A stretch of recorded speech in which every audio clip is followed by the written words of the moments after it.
Hi, I'm Mira. Welcome to another story. Let's see where this one takes us.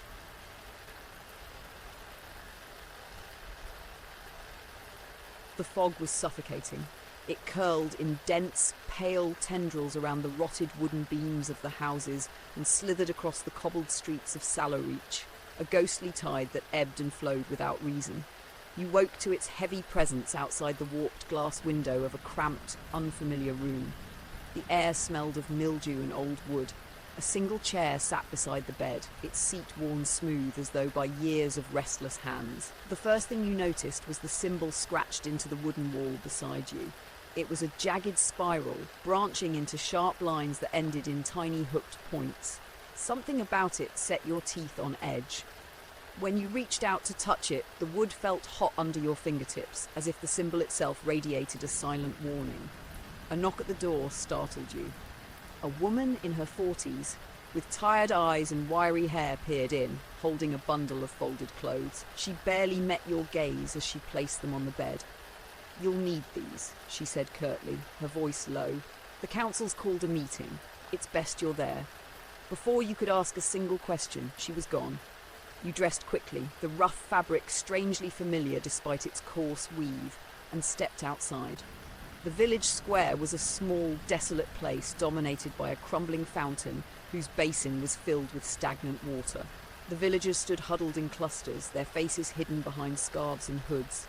Their eyes darted nervously toward the fog that loomed at the edge of the square, never thinning, never retreating. At the centre of the square stood a man in a heavy coat with a weathered face and piercing grey eyes. His voice cut through the crowd like a whip. "Stay inside tonight. No exceptions. Those who forget, well, we all know what happens." The villagers murmured their agreement, but their faces were pale and drawn. They looked to the ground, to the fog, anywhere but at the man. Your unease deepened. "What happens at night?" you asked, your voice louder than you intended. All heads turned toward you. The man's gaze bore into yours. He studied you, his brow furrowed as though searching for a memory that wouldn't surface. "You're new." He said finally, his tone devoid of "will learn." "New?" you echoed, confused. "I don't think so. I've been told I've always been here." The murmurs grew louder. A tall, lean young man stepped forward from the crowd. His dark eyes met yours, and his sharp features were set in a half-smile that bordered on pity. "Always been here," he said, his voice laced with sarcasm. "That's what they told me too." The crowd shifted uneasily. The man in the heavy coat scolded but said nothing. As the villagers dispersed, the young man lingered, motioning for you to follow. "I'm Callan," he said once you were out of earshot. His voice was low but steady. "If you want to survive here, you'll need someone who doesn't just follow orders." "Survive?" you asked, glancing over your shoulder at the retreating villagers. "What is this place?" Callan's smile faded. "A trap. A prison. Maybe worse. The fog keeps us in, and the creatures keep us afraid." "What creatures?" "You'll see them soon enough," he said grimly. "They only come at night, and they don't leave survivors." A shiver ran through you. "Why doesn't anyone leave?" "They tried once," Callan said. "A long time ago. The ones who made it back said the forest was endless, that the fog always led them back here." You hesitated. "And you? Have you tried?" He smirked faintly. "Not yet, but I've been studying this place. The symbols, the fog, the creatures. There's a shrine deeper in the woods. It's where the answers are. I'm sure of it." Your eyes narrowed. "And what happens if we go there?" Callan's expression darkened. "We either find the truth or we don't come back." You glanced at the fog, thick and unmoving, as though waiting for night to fall. Every instinct screamed at you to stay inside, to follow the villagers' lead. But the symbols burned in your mind, and Callan's quiet determination stirred something inside you. "I'll go," you said, your voice steady despite the fear clawing at your chest. Callan's smirk returned, faint but genuine. "Good, then we'd better move fast. Once the sun sets, there's no turning back." The weight of your decision settled over you as Callan led you toward the forest.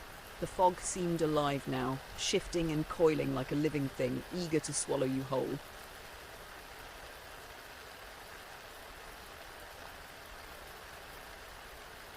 The forest swallowed you whole. The fog pressed against your skin, heavier than the air should be, and the gnarled branches above clawed at the sky, their twisted shapes blurring into the haze. Callan led the way, his movements careful but deliberate, his sharp eyes scanning the shifting shadows around you. The symbols became more frequent as you delved deeper. At first, they were etched into tree trunks, the same jagged spirals and branching lines you'd seen in your room.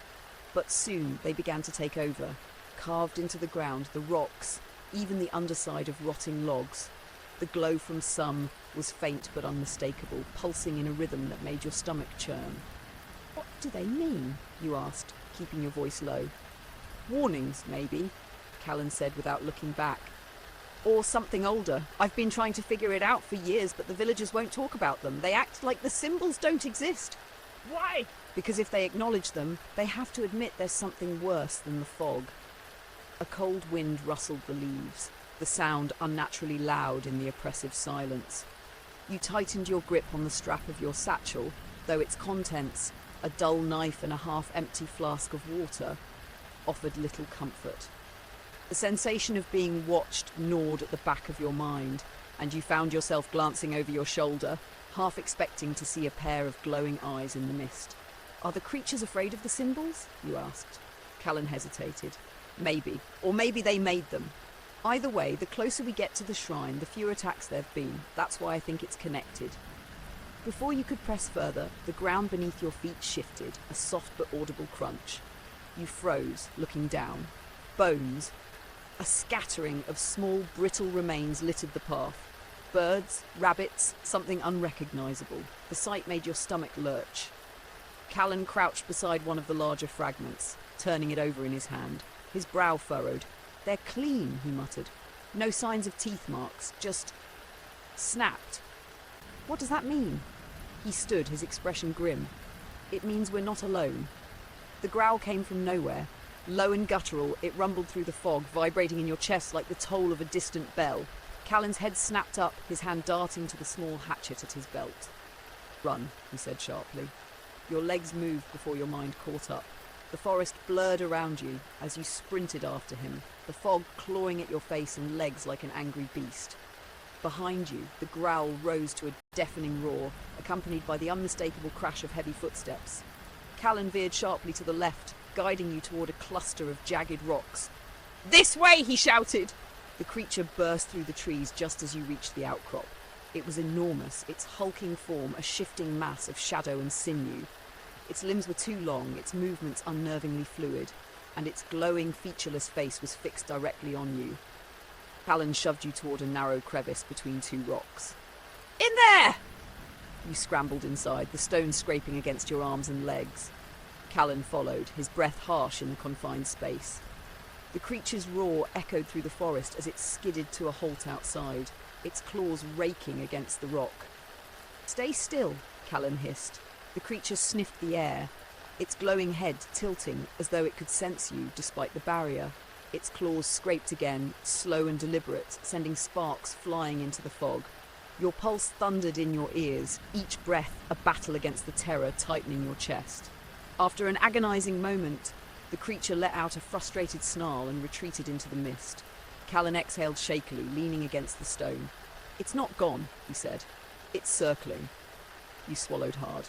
"Why didn't it attack?"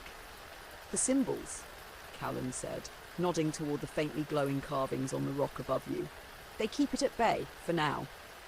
Your gaze lingered on the symbols, their rhythmic pulsing matching the pounding of your heart. "How do you know the shrine will help?" "I don't," Callan admitted, "but I know the creatures avoid it. That's enough for me." You hesitated, the weight of the situation pressing down on you. "And if it doesn't help?" Callan's eyes met yours, unflinching. "Then we'll die knowing the truth." The fog shifted outside, thicker now, more alive. You clenched your fists, forcing yourself to breathe. Whatever waited at the shrine, it was better than sitting in fear waiting for the inevitable. "Let's move," you said, your voice steady despite the tremor in your hands. Callan nodded, and together you emerged from the rocks, the fog swallowing you once more. The symbols pulsed brighter as you pressed on, guiding you toward answers or destruction.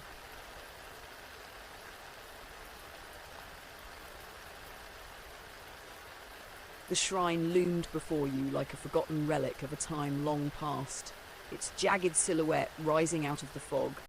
twisted vines and roots wrapped around its crumbling stone as though the forest itself sought to claim it. At its centre stood a monolithic obelisk, impossibly tall and covered in the same symbols that had guided you through the woods. Here, the symbols burned brighter, their glow casting eerie, flickering light across the surrounding clearing. Callan stopped just short of the obelisk, his breath heavy and his eyes fixed on its surface.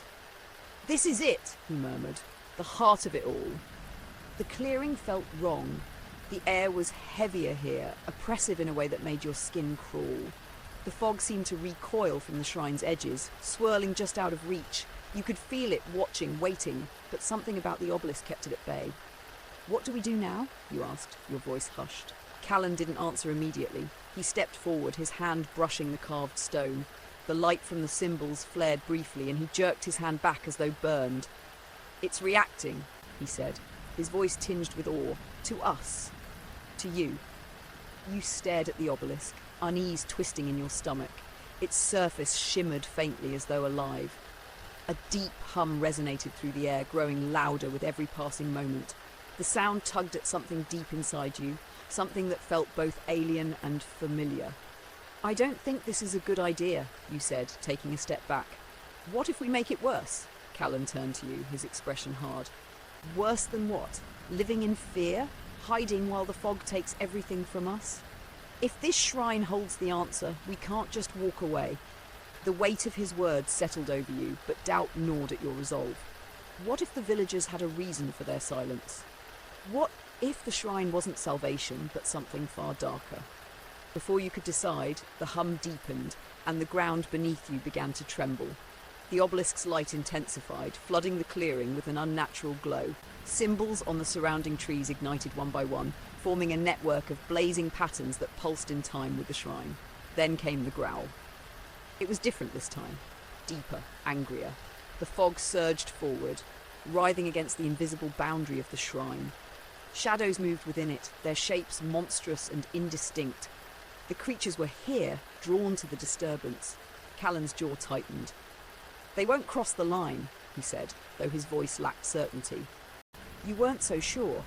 The fog pressed harder, tendrils snaking toward the shrine. The creatures' roars grew louder, and the symbols on the obelisk flickered, their light dimming as though struggling to hold the line. "We need to stop this," you shouted, "whatever we've done." "No," Callan interrupted. He grabbed your arm, his grip firm. "This is what we came for. The shrine's reacting to something. To us. If we leave now, we'll never know the truth." He stepped forward again, this time placing both hands on the obelisk. The light flared so brightly you had to shield your eyes. The hum became a roar, deafening and all-encompassing, and the air vibrated with an energy that threatened to tear you apart. The symbols on the obelisk shifted, their lines rearranging into new patterns. Flashes of images flooded your mind. Visions of the village, the fog, the creatures. You saw the shrine's creation, ancient hands carving its surface with desperate purpose. You saw villagers gathered in fear, making sacrifices to the fog, their terror feeding the creatures that hunted them. And then you saw the truth. The shrine was no protection. It was a beacon, a trap meant to lure the fog and its horrors away from the rest of the world. Sallowreach wasn't cursed. It was chosen, its people condemned to hold the line against something far worse. The visions faded, leaving you gasping for air. The obelisk's glow dimmed, its symbols fading into darkness. The creatures roared again, louder, closer. Their shadows broke through the fog, crossing the boundary of the shrine. Callan turned to you, his face pale but resolute. "We've broken it," he said. "The balance is gone." The creatures charged, their forms clearer now, grotesque amalgamations of bone, shadow and hunger. You grabbed Callan's arm and pulled him toward the trees. "Run!" The two of you sprinted into the forest, the creatures in pursuit. The symbols on the trees flickered and died as you passed, the fog pressing closer with every step. The shrine had held the line for centuries, but now it was failing, and the weight of what you'd unleashed bore down on you. Ahead, the edge of the forest came into view, the faint glow of the village's lanterns a distant hope. But even as you ran, you knew the truth would follow you. The fog could no longer be contained, and the creatures would not stop. As you burst into the village square, the lanterns flickered, their light swallowed by the advancing mist. The villagers stared at you in horror, their faces pale and stricken. "What did you do?" the elder demanded, his voice trembling. You looked back at the forest where the fog surged like a tidal wave and met Callan's eyes. "We ended it," you said, but deep down you knew the truth. Some endings were worse than the beginning. Thanks for listening. If the story stuck with you, come back next time for another journey.